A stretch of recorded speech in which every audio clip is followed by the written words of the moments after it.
Hi there, this is Dr. Sami Garasa, and in this video, I'm going to show you what we need to do for the new assignment number 4. Since we're talking this week about audit sampling, I thought it might be good to know how to make sampling using IDEA software. And I'm going to do all the work on the general ledger file, which we have it already in the previous assignment, and I will upload it on Blackboard.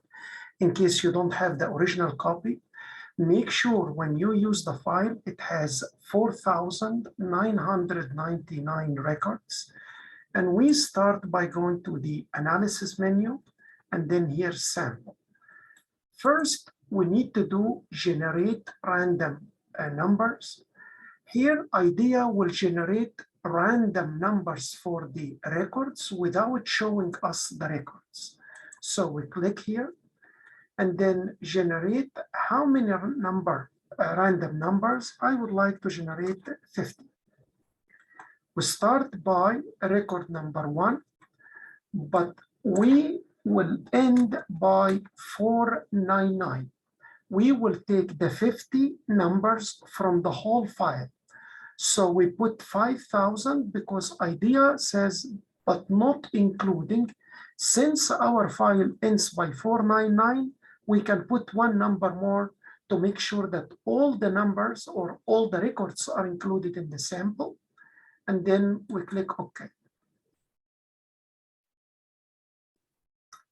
As you can see here, IDEA generated 50 records. And here is record 786, another one 4348. All the 50 records are selected from the file randomly. And you can see it shows up here in the result. You don't need to do any saving here, but when you submit for me the file and I check the result, I will be able to see that you did the first step, which is generating a random file. Then we go back to data. The data doesn't change. And then we need to do the second way of sampling, which is random sampling. And here I need to select 50 records. The random seed, it's calculated by IDEA. We don't need to change it.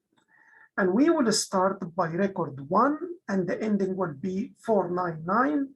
And here we call the file random sample.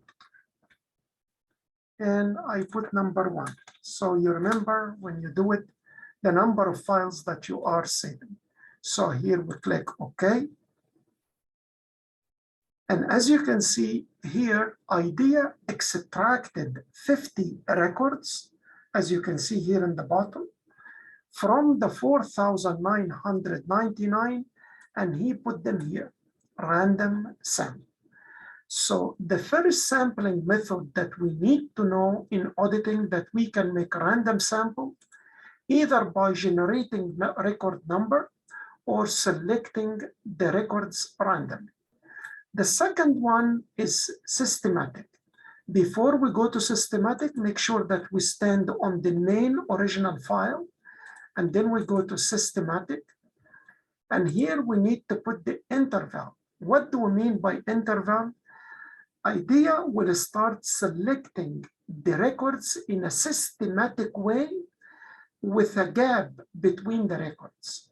How we make this gap? I usually make it manually on Excel here.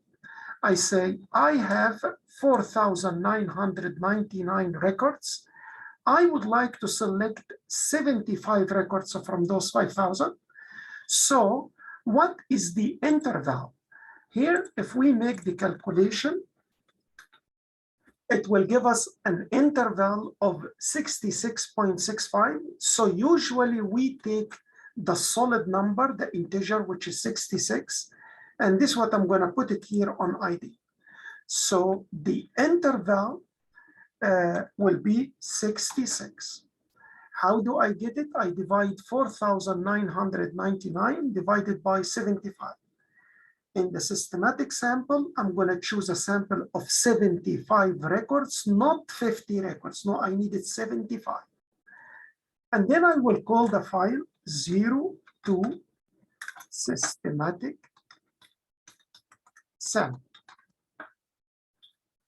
And here I go to for the number of records is going to be the number of records selected 4,999, starting from 1 to 499. And here I call it 0, systematic sample, 0, 2. And then we click OK. As you can see here, IDEA generated now. Let me delete this one. Again, we'll go to other systematic interval 66. We start by 1 and by 49902 systematic sample. The number of records here that we need to select is going to be 75 here. Okay, and here we put 02 systematic sample, and then we click OK. So as you can see here that IDEA selected 75 records, and if you go here, IDEA even generated a new column or a new field where IDEA put the systematic record number from the database, 75.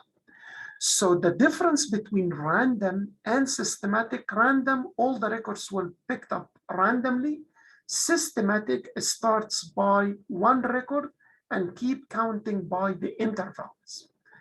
The third one, which is the stratified, and here I will make a stratified sampling, which is this one.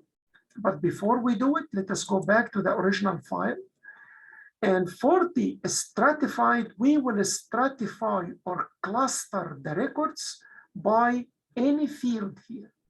What I'm going to do, I will use the account measure, which is here, this one. You can do it by any field, but I thought account measure is easy to do it, especially if it's your first time. So here we go to stratify.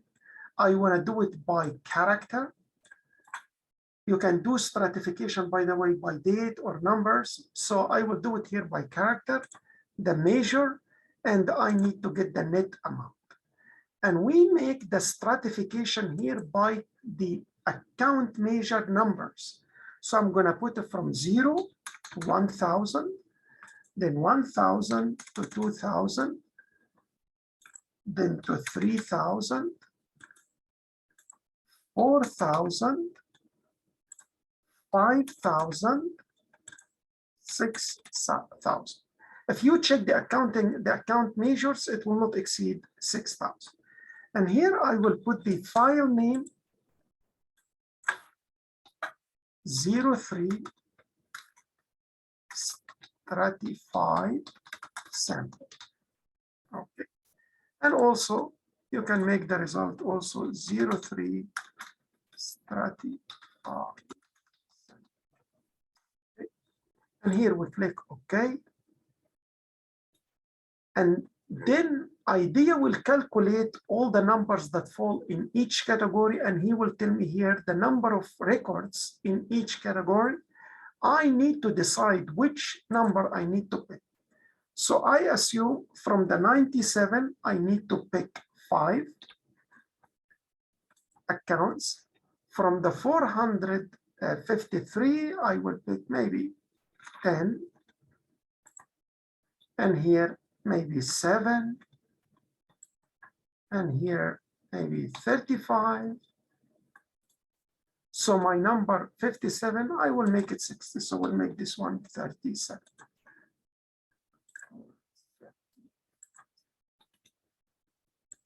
Okay. So my sample size here is 60. And the file name 0. Oh, okay. So here I will call it 04 stratified random sample. Okay, and then we click OK. And here we can see that 60 records have been selected based on their stratification. So how do we know that it's happened the way we want? You can count here, you see, for 1,000, I have 5 records. If you count for the 2, I have 2, 4, 6, 8, 10, okay? And then for the 4,000, you keep counting and so on. So here we stratified or clustered or categorized the account by their measures, and then out of each measure, we select some items. We call it a stratified sample. The next one, we call it monetary unit. And here I will go back to the data. And then we go here for monetary unit, plan the monetary unit sample. And I will use here the net amount. It will ask me in the net amount, do I